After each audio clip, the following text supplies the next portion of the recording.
Hi, Peter. Did you get the invite or did you find it? Actually, I found it in some email you sent the day after the last meeting. Sorry. No problem. I just didn't have it on my calendar to link on.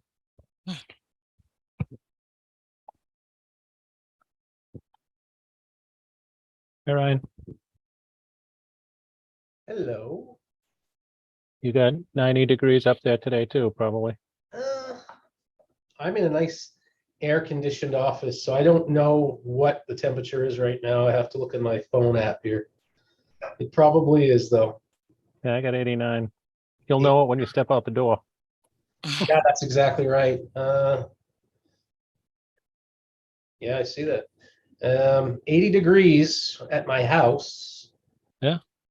And I am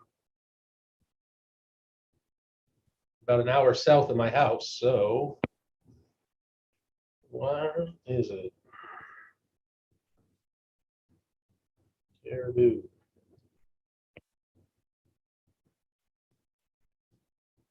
Yeah, 79 degrees here.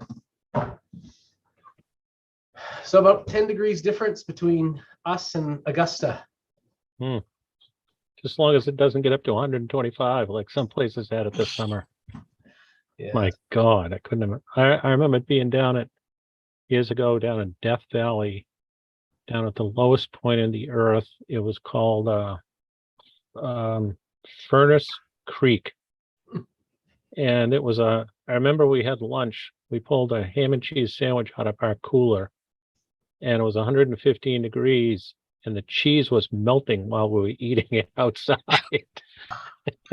Nearly a grilled cheese, right? Yeah, just about. It could have put it on the pavement and grilled it up. Oh. Oh, well. Good to see everyone this afternoon. Yeah, it's a hot and humid scorcher again, and I guess it's going to be that way for a while. Yep.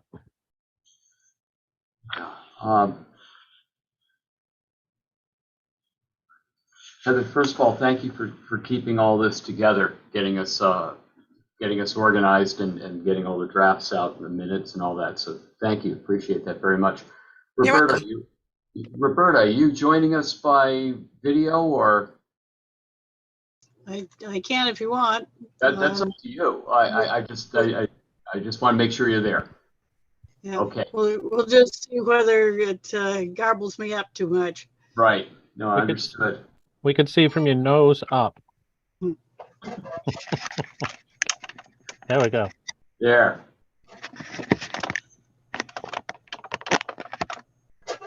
Well, everyone, thank you for the efforts for getting together today. Do we want to adopt minutes for our last meeting? Are we in a position to be able to do that? So Jim, the ones you sent today were just slightly tweaked from what Heather sent the other day. Exactly. Just a couple of things to clean up more than anything else. I don't think there's any substantive change. Is there a motion? Yeah, motion to accept. I've read them all and seem to be okay. Is there a second? All right, good. All in favor? Aye. Aye. Hey. Any objections? Hearing none, I think that's unanimous, so thank you. Let's begin. It's really kind of a difficult process, but what Roberta's tried to do, what I've tried to do by putting together the matrix, got that pile of paper from the State Law Library with all the statutory references to the four terms that the legislature wants us to look at: private way, public way, private road, public easement. Because the legislature wants us to look at that and come back with some ideas as to what could be done to make things better in Maine law.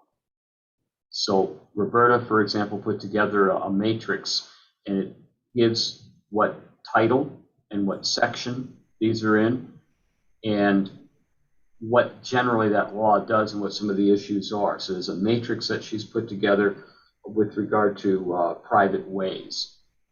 I did the same thing for public easements. And then Roberta also has comments on private way and private road. Pete had looked at public ways, and so And I'm almost done my list, so I got it in the same format as you guys. beautiful. Making a list and checking it twice. Roberta. I'm working on the private roads. I'm almost done with it. If I had another 10 minutes, I'd probably have it ready. And I can send you what I've got if you want. That's What okay. I was We trying can to do wait. is sort out. Yeah, I was trying to sort out the ones that we don't really need to look at from the ones that are really critical to look at, and kind of put them in priority order. All right. Oh, I think that's great. We can wait the 10 minutes. So you go ahead and send it out to us afterwards. What I would suggest is for our meeting with the full commission that we be prepared to present our lists, the matrix, and highlight what each one of us thinks the issues are that need to be resolved. What are the major inconsistencies? For example, when it comes to public easements, it's a mess. It is a complete mess with what the legislature is saying is, what even the definition of a public easement is inconsistent, or at least it's different.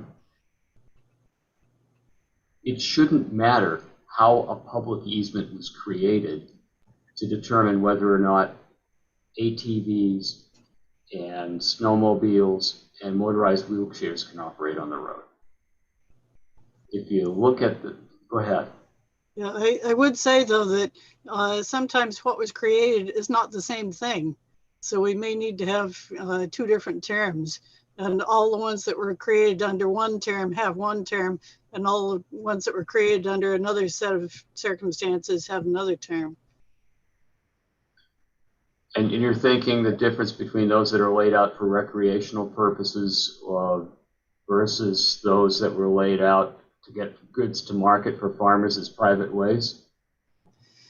I'm thinking of the difference between the understanding in a private way back in the 1800s, which, as you said, was getting farmers to market, and the understanding now where you can have a road that was a through road. It's been discontinued, but now it becomes a public through road that nobody's maintaining. And that's a problem.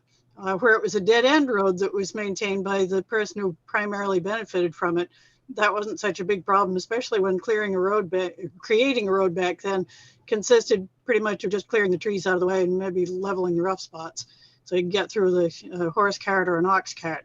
But now you have, well, for example, on our road, we've had people seeing it on GPS and thinking it's a shortcut and coming in with a tractor trailer truck and then finding there's no place to turn around and they can't get through.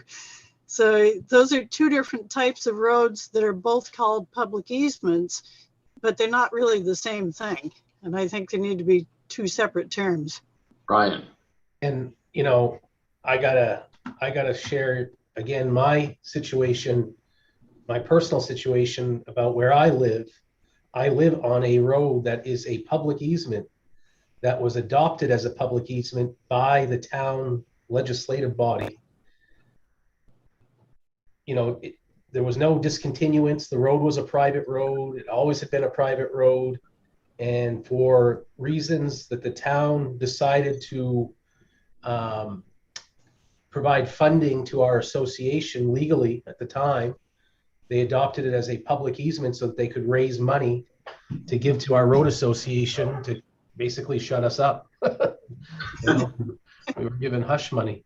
But it's worked for us. But that's a totally different public easement than what Roberta just mentioned, as far as a road that once was, and the town discontinued it and didn't discontinue the public easement. And it's different from the traditional farm road too, that was called a private way. One problem we have is that since 1976-77, the legislature has called both the leftover road from discontinuance or abandonment and the farm route public easements. They've both been called that as one term. And yet you have the legislature saying on one set, the ones that used to be town ways, You can operate a snowmobile, you can operate a motorized wheelchair, you can operate an ATV, but you can't on the ones that were formerly farm roads. Does anybody care? So I don't, I don't, but in our case, I mean, everything operates on there. ATVs, snowmobiles, not so much because, it's not really conducive to snowmobiles, but ATVs, golf carts, we have a lot of golf carts on our road. Because people like to ride around visiting neighbors and stuff. That's where I live, by the way. That picture in the back there, that's the island that I live on. And the road circumvents that entire island. So people like to visit each other by riding golf cart. Or Is that Pelletier Island? That's Yeah. Yeah. One with a causeway going out to it. I wondered. Yeah. Photos.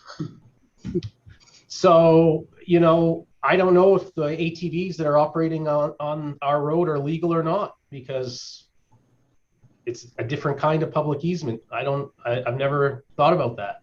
Yeah, I think it probably is legal because it's only the farm ones, the former farm ones that you wouldn't be able to maybe under 3022. But Roberta doesn't want them on her public easement because they tend to rip up the road, right?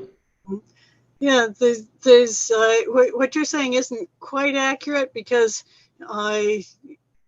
you're talking about the limitation on abandoned roads, that under the new abandonment law, it says that they can only be used by foot or motor vehicle, and motor vehicle uses that definition that excludes ATVs, snowmobiles, and motorized wheelchairs.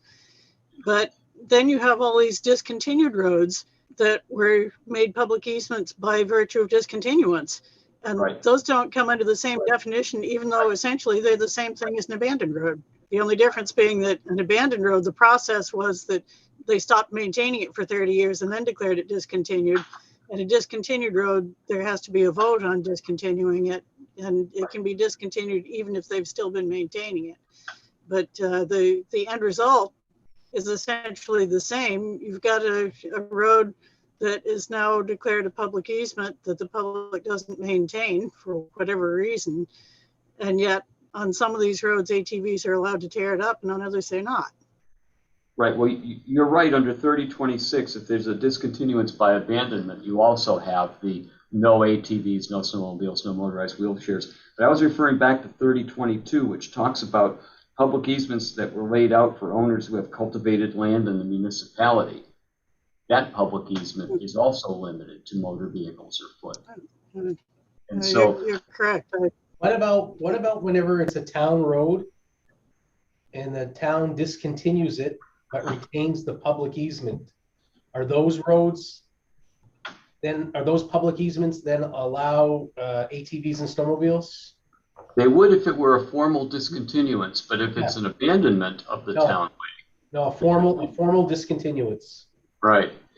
Formal discontinuance, arguably, that's the difference. That and then what happens if it's a former state road that gets bumped down to townway or then gets bumped into public easements?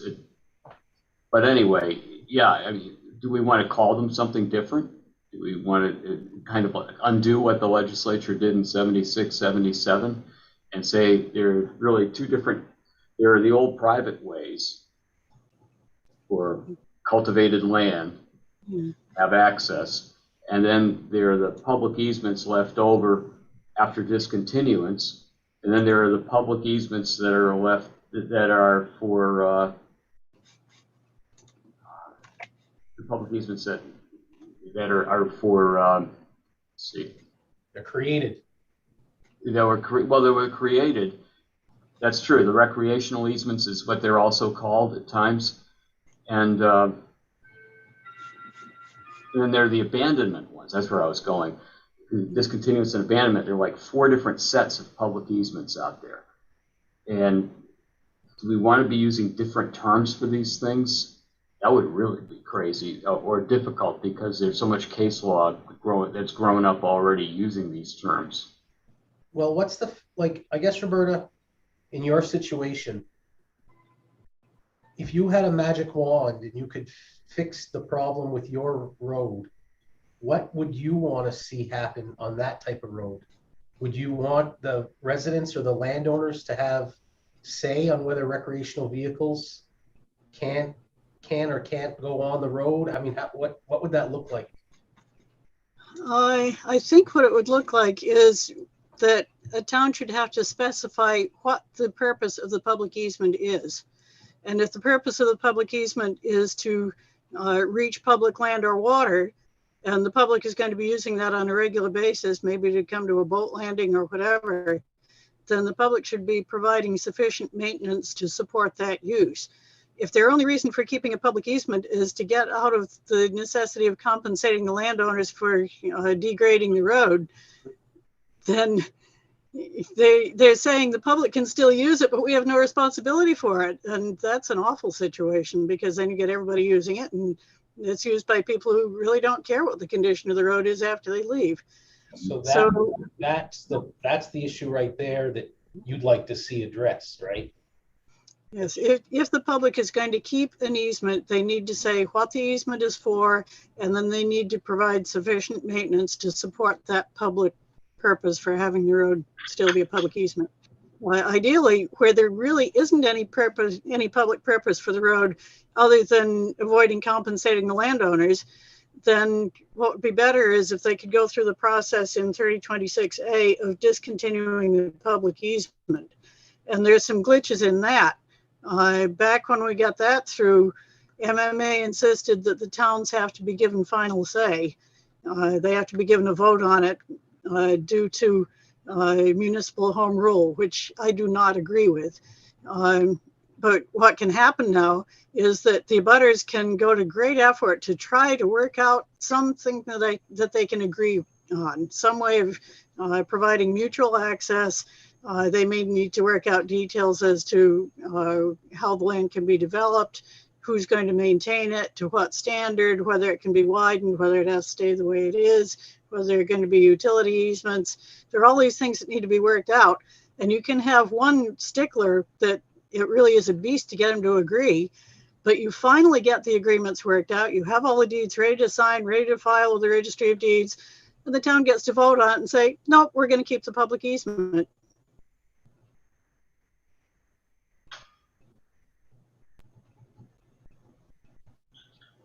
Well, even if there's a public easement, it doesn't prevent everyone from forming a road association. No, but the problem with that, the problem with the road association on a public easement is that you are then forcing all the members of the road association, assuming you're doing it as a statutory association, you're forcing them all to pay to maintain a public road. And when there's a lot of public use, that can significantly increase the cost of keeping that road maintained. If it were a private road, you're maintaining it just for yourselves. And the people who live on the road or own property on the road have an interest in keeping that road passable. So they're more likely to use it judiciously. We walk in and out lots of times in mud season when we could drive in and out, but we don't want to run up the road. We get mail delivery on our road, which is another whole interesting story that I won't get into right now. But we had one mail carrier who would drive past the end of the road and say, no, it looks like it might be snowy or icy or muddy, I'm not coming in. And we didn't get mail delivery for 2.5 months. When he retired, the new person that we got, she says, oh, I can get in, I've got 4-wheel drive. And we have to call her and say, no, you don't understand. It's not that you can't get in, it's that we don't want you to come in because you'll tear up the road. Please, if you don't have anything critical for us, just hold it for a day, drop it at the post office and we'll pick it up. But please don't drive in. So people that live on one of these roads, as I said, have an interest in keeping the road passable. People who don't live on the road or have any land on it, they don't care if they tear it up. How are you getting mail service on that road? That's a bit of a long story. I'll I mean, try to condense it. Don't go too long, but I mean, like, is it just happened by accident? Because I live on a public easement, paved, and they won't deliver mail to me. Yeah, well, it was sort of an accident. Back during the E911 naming of roads, they sent out a federal form letter that says, this is your new address. You will now receive your mail at this address. And we had been receiving our mail at the Wayne post office because that's much closer to us than the Fayette post office. And we live so close to the Wayne line, we do all our business down through Wayne. We seldom go through Fayette. They wanted us to drive 7 miles one way to pick up our mail if we had a P.O. box at the Kents Hill post office. And yet they said that all Fayette residents would now get their mail through the Kents Hill post office. And so our neighbors said, well, it says this is my new address, and to put up my number on the mailbox, I'm going to put up a mailbox and get somebody to mail me something and see what happens. Next thing we know, the mail carrier is driving past our house on the way to her house. And so we thought, well, if it works for her, let's try it for us. And we put up a mailbox, and we got a note in our P.O. box saying, you can't get mail service on that road. And we said, well, why not? Our neighbor's getting mail service there. Well, you'd have to ask for an extension. No, her house is beyond our house. And next thing we know, we're getting mail at our house. And we have ever since. Brian, it's who you know. I guess so. Well, I think it was the fault of that federal letter, which the way it was worded, the feds don't know about Maine public easements. And they just assumed it was a road. Well, we won't tell them. Well, they've been stuck with it so long now they can't get out of it. There's a clause in the post office rules that say that if they've delivered mail by 1 million by over 90 days, that they have to keep on doing it. Interesting.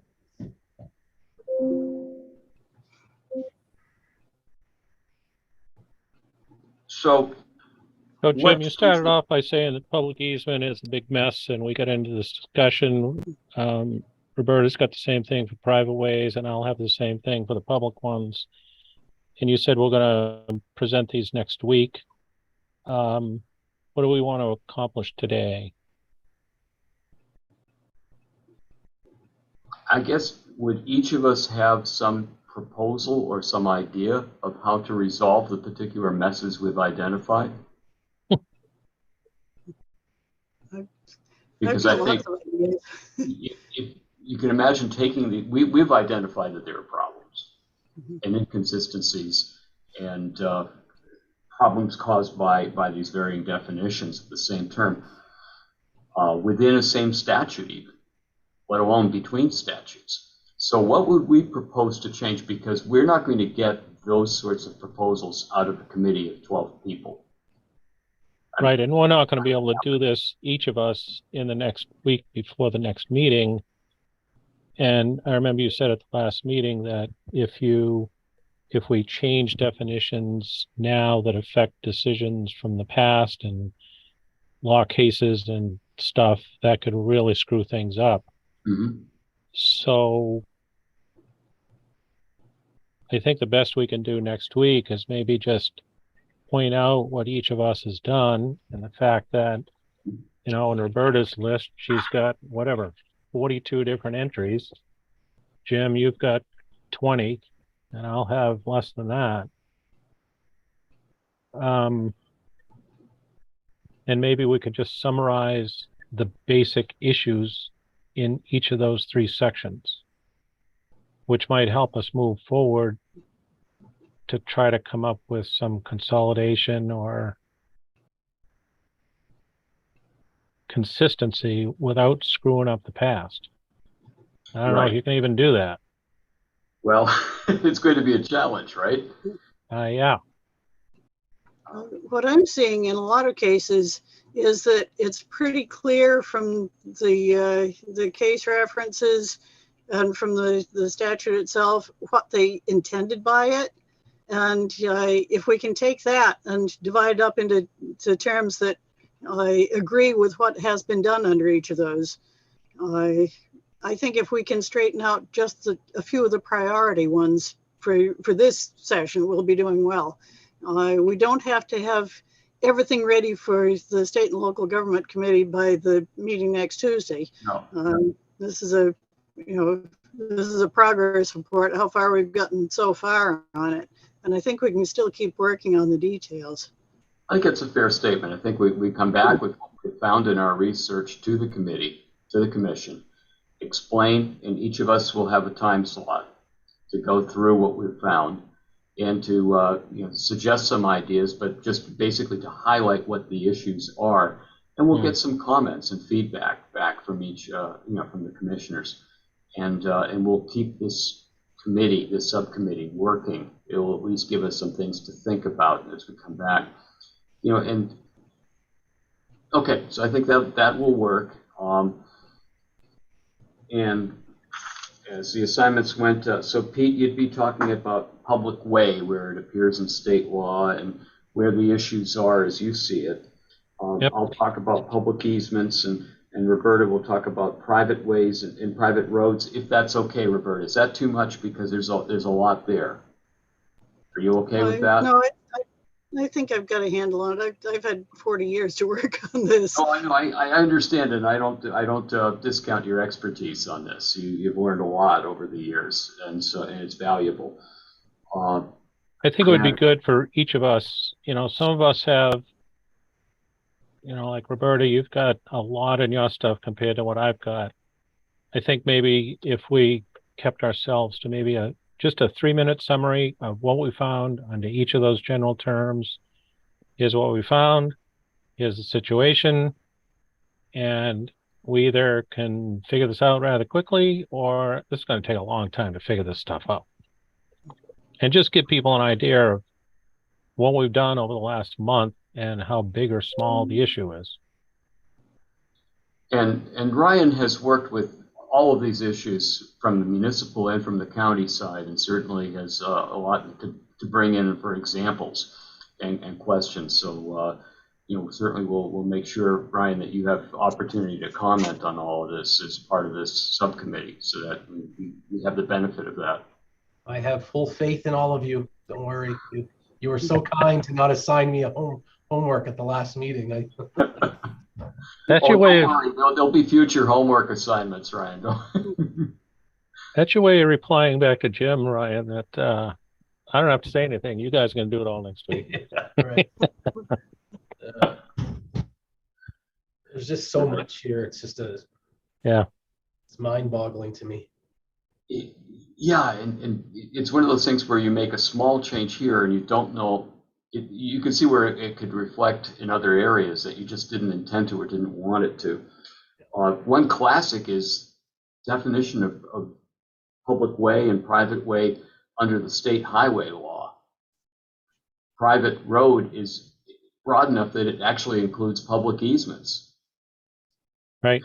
Why that surely wasn't intended, and that's something that maybe we might want to try to fix.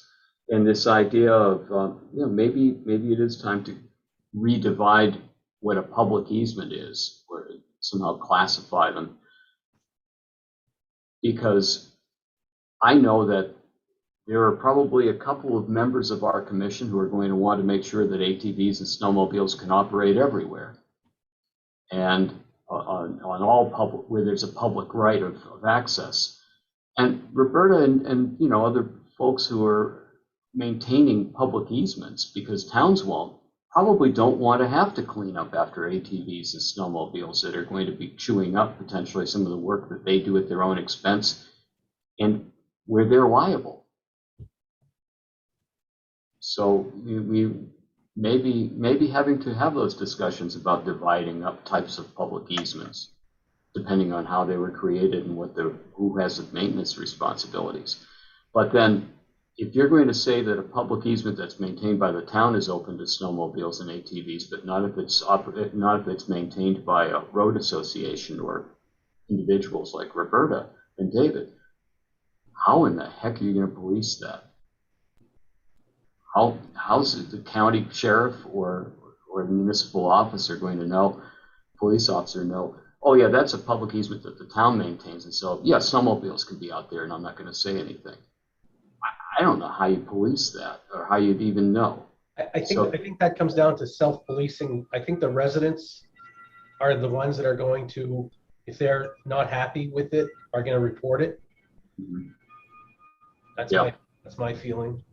Yeah, but if you get the report and you're saying, well, if it's depending on who owns it, I can do something or I can't. Yeah, I'm going to go to the registry of deeds now before I try to resolve this breach of the peace. No one wants to be there, so that's why one size fits all kind of works better from law enforcement perspective. It's a public easement, and ATVs can be there, or we don't want to have to worry about what type of public easement it is if you're an officer. So these are just some of the things to be thinking about, and when we all right, we've If I can jump in here for a minute. yeah. One of the things we've seen is that snowmobiles really don't damage the road because they're riding on top of the snow. Okay. The issue with snowmobiles is if you have a plowed road, whether it's a plowed private road or, as the statute says, a public road plowed privately without compensation, which would include public easements. The issue is where you've got somebody coming down the road with their snowplow with the snow billowing up in front and interfering with visibility, and you get somebody bombing down the road in the other direction on a snowmobile, and you come over the crest of a hill and collide with each other. That has been known to happen on our road. Fortunately, nobody was seriously hurt. I think it broke the windshield on the snowmobile or some such thing. But that's where that's a real issue. Other than that, snowmobiles don't really damage the road.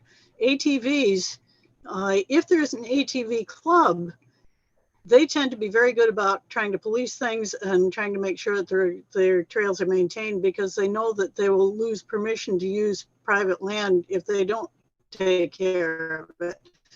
But the problem is where you got the rogue ATV riders who just go out and ride willy-nilly anywhere, not necessarily on ATV trails.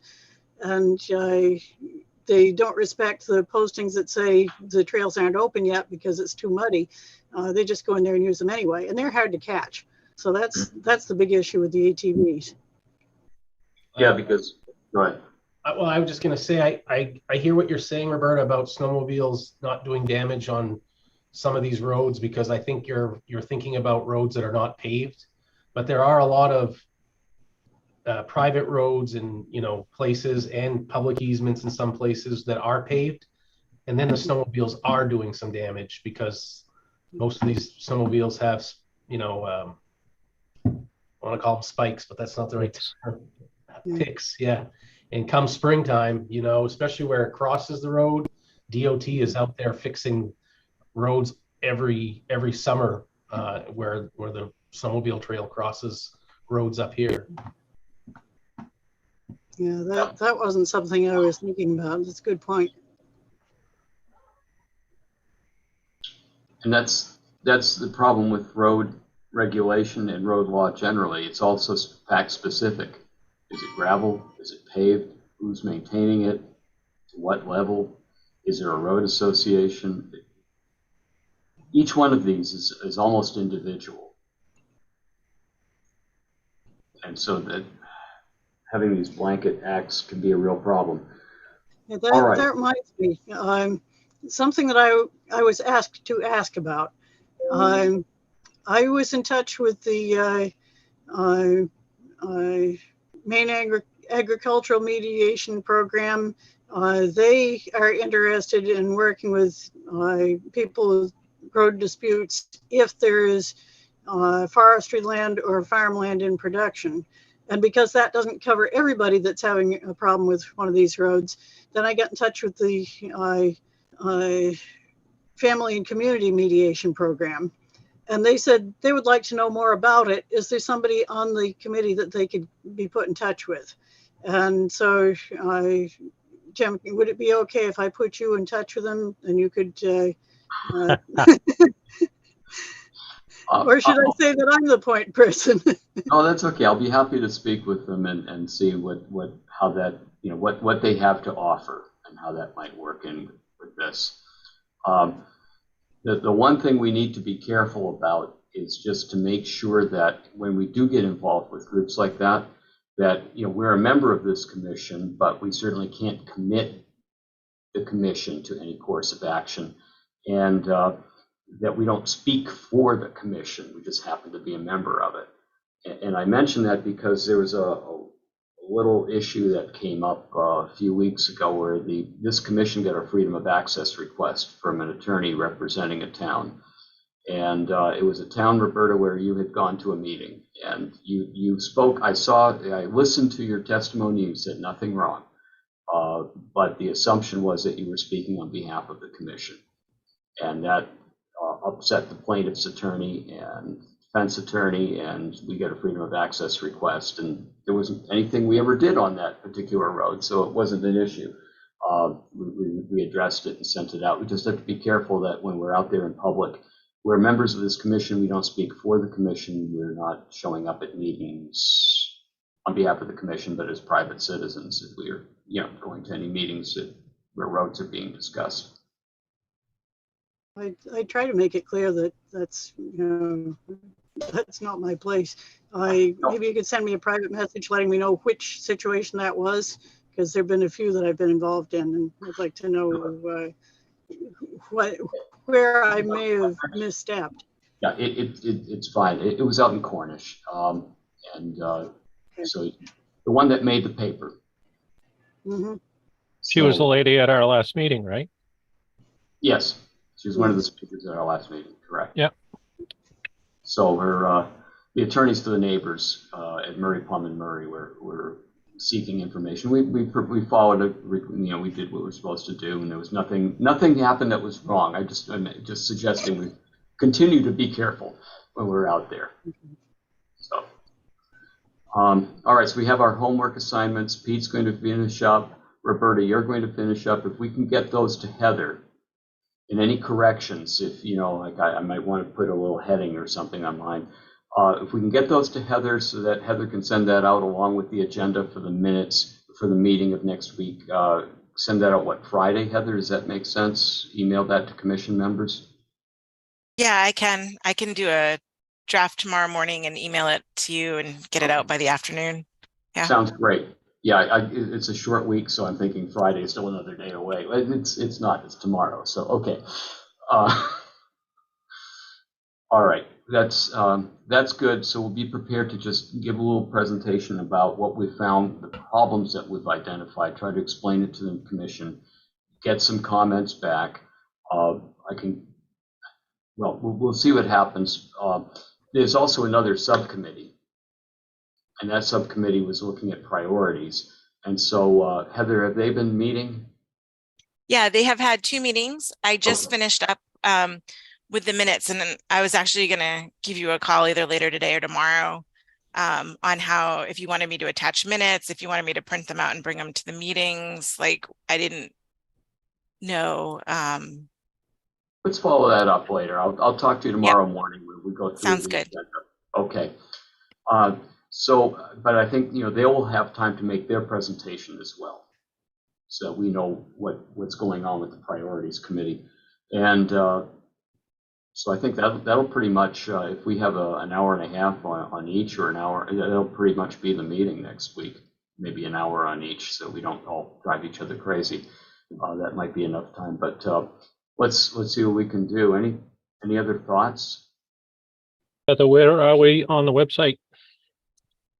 So I sent it to Jim to approve the link, and I'm waiting for him to get back to me. Vivian was happy with it. And then I guess I get to go in for training and learn how to create all kinds of content and post it and change the page if need be. Wow, good. Mm-hmm. I've been delinquent. I'm sorry. I'll follow up on that. It's okay. That was one of the other things I was going to raise with you today or tomorrow. Keep them on task. Keep them on task. This is what happens when you go on vacation and the emails pile up. Still working my way through them all. So Heather, I'm sorry. I'll get back to you on that. It's okay. I would have caught up with you eventually. Okay. Anything else for today? So how much time do you think we should each plan on having before the full commission? Oh, I'm going to be 5 minutes. No, you'll be 10. Okay. Okay. If you take 10, I'll take 15. Roberta, you've got 2 topics and extensive ones, so I would plan on half an hour, 15 minutes for each. So I think that it's going to be pretty much an hour for us to get through our portion of it. There's a lot there, and we have to go through it and discuss it and lay out the issues for people to comment on. Does that sound fair? Okay. Well, I'll let everybody get back to the blasting heat out there. Anything else for this afternoon? No, but on a related topic, tomorrow my board gets to hear an appeal for, this is a very different one, a winter road closure decision that a town did in June. Okay. They met the statutory deadlines and they have filed an appeal with the county to hear the case. And both the town and the petitioners have lawyered up, so it's going to be an interesting meeting, I'm quite sure. Those almost never get appealed with that to that extent. I put out something, in the county managers group on our listserv, asking them if anyone had ever. Yeah. And I mean, there are a lot of new county managers, so a lot of them don't have the history, but nobody had anything for me. You got one, Roberta? I'll research tonight. Yep. There was one in, was it Androscoggin County, Livermore? Oh, yeah. Yeah. Livermore, yeah. There's a road in Livermore where the town tried to close the road to winter maintenance while there's still a family living on it. And the town tried to claim that it was not their road to begin with, that it was a private road. And we went back in the records and were able to find where the town voted to accept the road. So what did the county decide? You know? The county told the town that they had to continue plowing the road at least for the rest of that winter. Okay. And then the town claimed that they couldn't because it was too steep, and they hired somebody with a snowblower to do part of the road but not all of it. And it's still in limbo. They're still arguing over it. Do we know what year that was? Yes, that's Wyman Road in Livermore. Well, it's a little one off Route 4 that goes down. It's basically someone's driveway. Yes, except that it was accepted as a public road. And I guess it serves more than one property. There's one residence, but I think there are other properties that use it for access. And there is a plot plan showing where the road was laid out in a subdivision and was accepted by the town. So that's one situation. One of the things that I contend is that a town shouldn't be able to close a road to winter maintenance if anybody still lives on it. If they've already closed a road to winter maintenance and somebody knowingly moves in onto it, that's a different story. I don't think they can force the town to resume maintenance when they haven't been doing it. But if they've been plowing every winter, I don't think they should be able to suddenly stop doing so.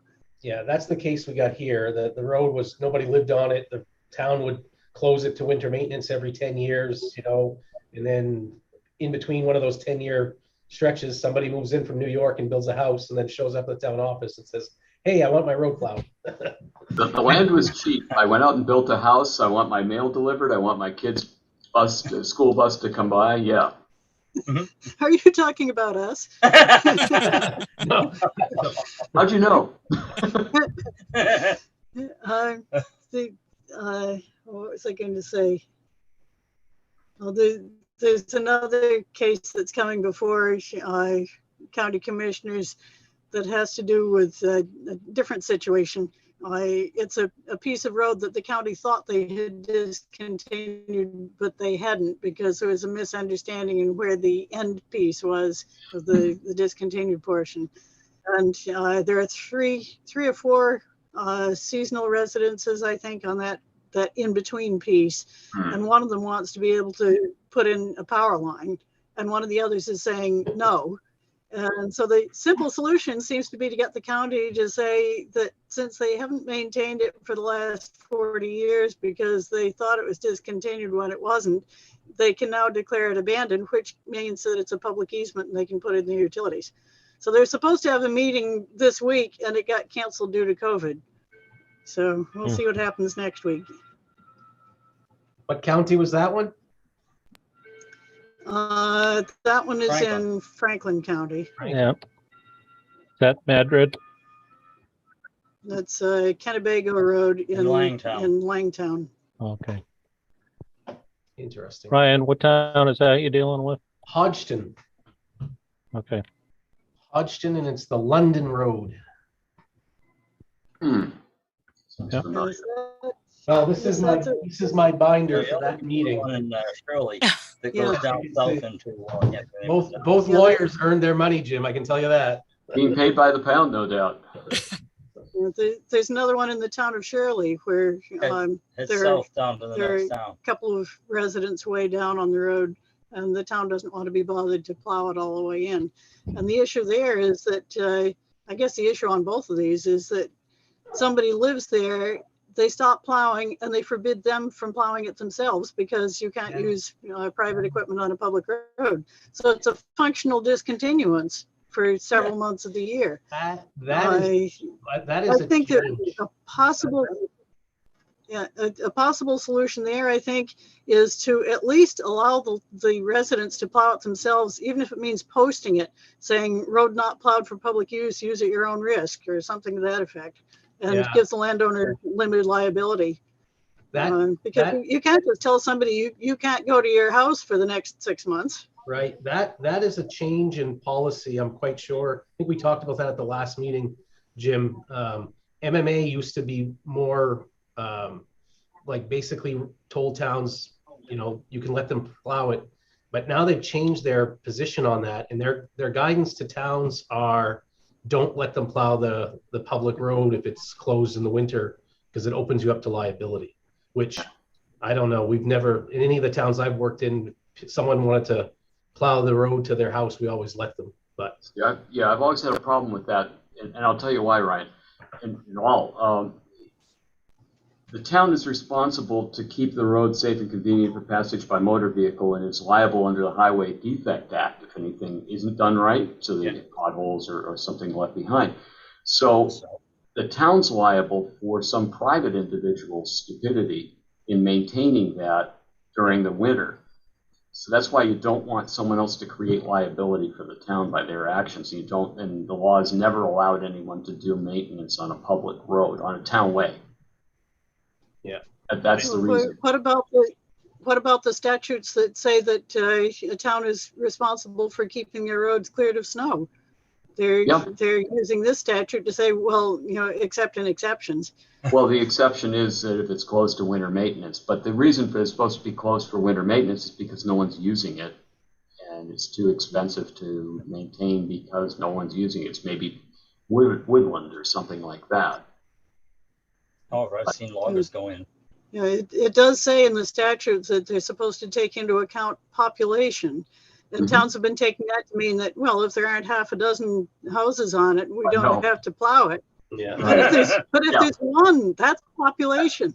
I'm with you on that. I think it's a national matter. If there's a family out there, somebody out using it, you got to keep it going. Berta, you know what I used to tell people when I worked for boards of selectmen? I used to say, just remember one thing: there are more rules in the state of Maine to operate a moped than there are to run for board of selectmen. So let's keep that in mind. People will do silly things sometimes. They're allowed to do that. That's who the people voted in. That's all right. On that Okay. note, are we done for the afternoon?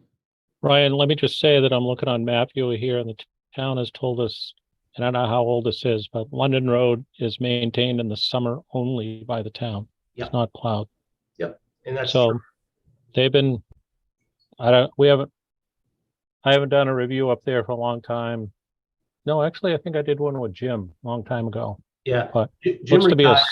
I think Jim retired, so I think a lot of this is resurfacing because they think, okay, there's a new person in town, and we'll start the whole process all over again. yeah, okay. The town has definitely done everything statutorily correct. It's just that they have the right under the statute to appeal it to the commissioners, and so that's what they've decided to do and spend some money to do that. Oh boy, good luck. Yeah. All right. With that, we all set? Yep. Move to adjourn? Yep. Second, third. All right. All in favor? Aye. Aye. All right. See you next week. Thank All you, right, see you everybody. all. And Heather, I'll talk to you tomorrow. Thank you. Thanks. Bye.